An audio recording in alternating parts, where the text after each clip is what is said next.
പാഠൻ്റെ പുസ്തകത്തിൽ നിന്നുള്ള വായന 23-ാം അധ്യായം. തുല്യമായ നീതി. വ്യാജ വാർത്ത പ്രചരിപ്പിക്കരുത്.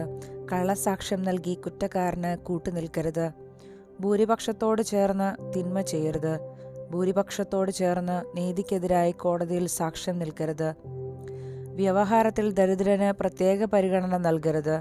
ശത്രുവിൻ്റെ കാളയോ കഴുതയോ വഴിതെറ്റിപ്പോകുന്നത് കണ്ടാൽ അതിനെ അവൻ്റെ അടുക്കൽ തിരിച്ചെത്തിക്കണം. നിന്നെ വെറുക്കുന്നവൻ്റെ കഴുത ചുമടിന് കീഴെ വീണുകിടക്കുന്നത് കണ്ടാൽ നീ കടന്നു പോകരുത്. അതിനെ എഴുന്നേൽപ്പിക്കാൻ അവനെ സഹായിക്കണം. വ്യവഹാരത്തിൽ ദരിദ്രന് നീതി നിഷേധിക്കരുത്. തെറ്റായ കുറ്റാരോപണത്തിൽ നിന്ന് ഒഴിഞ്ഞു നിൽക്കുക. നിഷ്കളങ്കരെയും നീതിമാന്മാരെയും വധിക്കരുത്. ദുഷ്ടനെ ഞാൻ വെറുതെ വിടുകയില്ല. കൈക്കൂലി വാങ്ങരുത്. അത് വിജ്ഞനെ അന്ധനാക്കുകയും നീതിമാനെ കള്ളം പറയാൻ പ്രേരിപ്പിക്കുകയും ചെയ്യുന്നു. നിങ്ങൾ പരദേശികളെ പീഡിപ്പിക്കരുത്. ഈജിപ്തിൽ പരദേശികളായിരുന്ന നിങ്ങൾക്ക് പരദേശികളുടെ ഹൃദയവികാരങ്ങൾ അറിയാമല്ലോ. സാബത്ത് വർഷം. നീ നിന്റെ വയലിൽ 6 വർഷം വിതച്ച് വിളവെടുത്തുകൊള്ളുക. 7-ാം വർഷം അത് വിതയ്ക്കാതെ വെറുതെ കിടക്കട്ടെ. നിന്റെ ജനത്തിലെ ദരിദ്രർ അതിൽ നിന്ന് ഭക്ഷ്യം ശേഖരിക്കട്ടെ. പിന്നെയും അവശേഷിക്കുന്നത് വന്യമൃഗങ്ങൾ തിന്നുകൊള്ളട്ടെ. മുന്തിരിത്തോട്ടവും ഒലിവ് തോട്ടവും സംബന്ധിച്ചും ഇപ്രകാരം തന്നെ ചെയ്യണം. 6 ദിവസം ജോലി ചെയ്യുക, 7-ാം ദിവസം വിശ്രമിക്കണം. നിന്റെ കാളയും കഴുതയും വിശ്രമിക്കട്ടെ. നിന്റെ ദാസിയുടെ പുത്രനും പരദേശിയും ക്ഷീണം തീർക്കട്ടെ. ഞാൻ നിങ്ങളോട് പറഞ്ഞ കാര്യങ്ങളിലെല്ലാം ശ്രദ്ധ വയ്ക്കണം. അന്യദേവന്മാരുടെ നാമം സ്മരിക്കരുത്. അത് നിങ്ങളുടെ നാവിൽ നിന്ന് കേൾക്കാനിടയാവരുത്. 3 മഹോത്സവങ്ങൾ. എൻ്റെ ബഹുമാനത്തിനായി വർഷം തോറും 3 തവണ നിങ്ങൾ ഉത്സവം ആഘോഷിക്കണം. പുളിപ്പില്ലാത്ത അപ്പത്തിൻ്റെ തിരുനാൾ ആചരിക്കണം. ഞാൻ കൽപ്പിച്ചിട്ടുള്ളതുപോലെ ആബീബ് മാസത്തിലെ 7 നിശ്ചിത ദിവസങ്ങളിൽ പുളിപ്പില്ലാത്ത അപ്പം ഭക്ഷിക്കണം.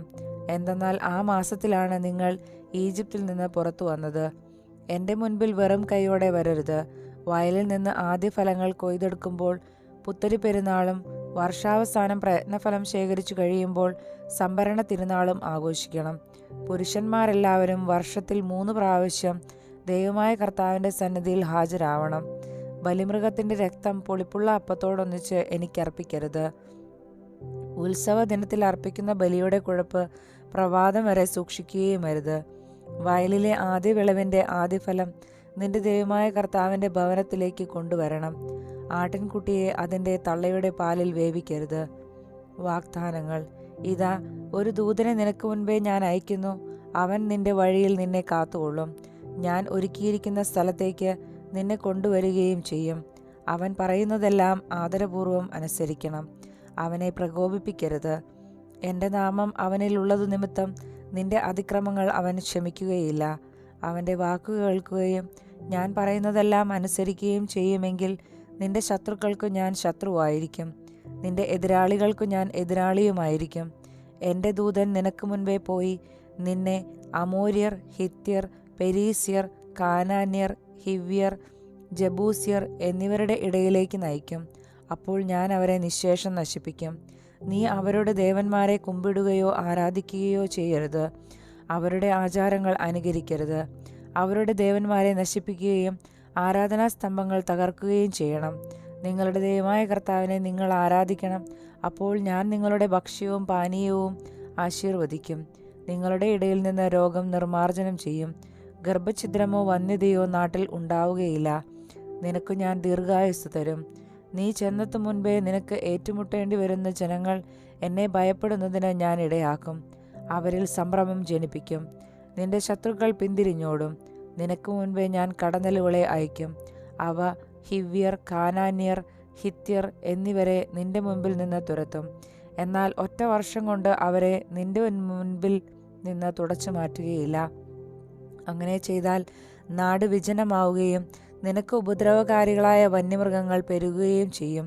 നീ വർദ്ധിച്ച് നാട് കൈവശപ്പെടുത്തുന്നതിനനുസരിച്ച് അവരെ നിന്റെ മുൻപിൽ നിന്ന് ഞാൻ പുറന്തള്ളിക്കൊണ്ടിരിക്കും. നിന്റെ അതിർത്തികൾ ചെങ്കടൽ മുതൽ ഫിലിസ്ത്യ കടൽ വരെയും മരുഭൂമി മുതൽ യൂഫ്രട്ടീസ് നദി വരെയുമായി ഞാൻ നിശ്ചയിക്കും. തദ്ദേശവാസികളെ ഞാൻ നിന്റെ കയ്യിൽ ഏൽപ്പിക്കും. നീ അവരെ നിന്റെ മുൻപിൽ നിന്ന് തുരത്തണം. അവരോടോ അവരുടെ ദേവന്മാരോടോ നീ ഉടമ്പടി ചെയ്യരുത്. അവർ നിന്റെ നാട്ടിൽ വസിച്ചുകൂടാ. വസിച്ചാൽ എനിക്കെതിരായി പാപം ചെയ്യാൻ അവർ നിന്നെ പ്രേരിപ്പിക്കും. അവരുടെ ദേവന്മാരെ ആരാധിച്ചാൽ അത് നിനക്കൊരു കെണിയായിരിക്കുകയും ചെയ്യും. നമ്മുടെ കർത്താവായ മിശിഹായ്ക്ക് സ്തുതി. ആമേൻ.